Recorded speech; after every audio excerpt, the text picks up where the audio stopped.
प्यारे बच्चों, आज छस परन नईम जमोज हुंद कशर किताब हुंद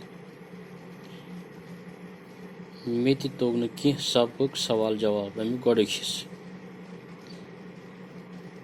सवाल नंबर 2 जवाब लिखो अमिक अलिफ हिस्स गोड़क हिस्स। यथ अफसानस मज युस वाका बावन आमुत छु सु लिखो पन्नन लफ्जन मज। अमिक जवाब अफसान मे तोग न कह बापत छु अख्तर मोहिद्दीन सबन अख दिलचस्प वाक़ा चोरमुत यथ मज अख इंसान लालच तो हौसुक शिकार सपदित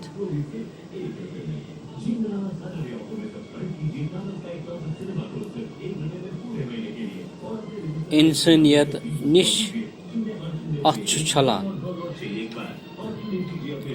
अफसानस मज रावी सुंद हमसाय मरकजी किरदार मोहम्मद तिलवई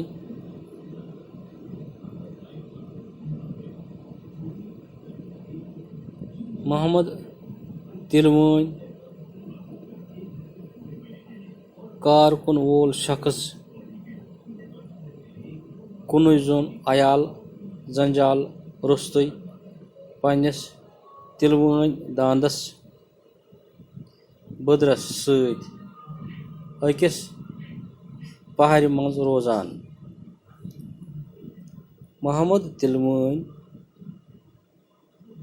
तिलवनिस छुन कंस सत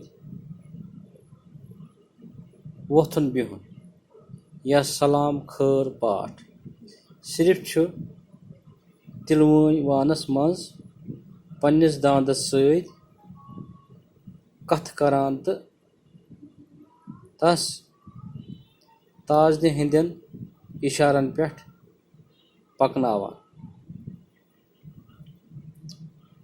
तमिस निश आस असम गछान मगर कथ बात ओस न कंस सत सु दिल करान ज्यादा खुद ज्यादा ओस कंस सत बदरस मुतलिक कथ करान।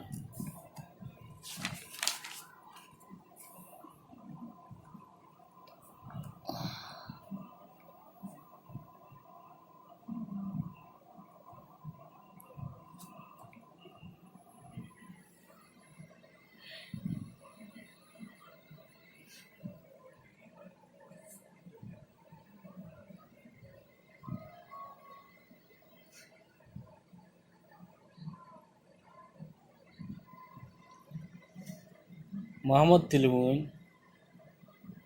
चिलमूद बुकोल रवि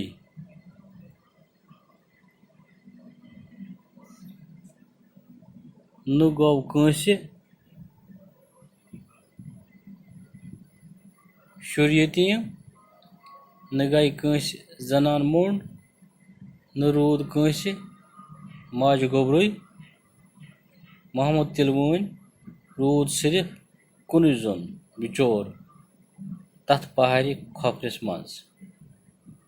मोहम्मद तिलवई मरित आय कमतान नफर मोहम्मद तिलवई सिंदिस हिस्सस रसस मालिक लागन येले जन ओताम तमिस बिचारस कह आशना ओस न यमो आशनावो संभरो पंचाठ हिस्स बगरावन बापत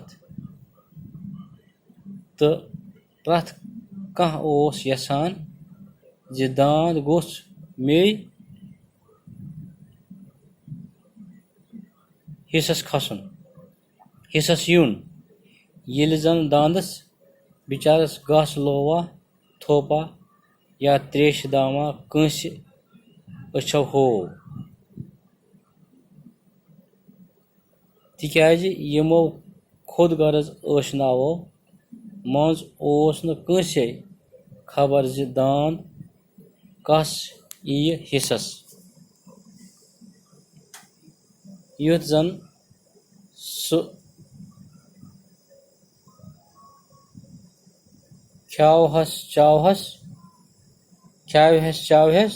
तो नतीज द्राव यह दान मूद खन दाद तो त्रेश दाद गानस मज।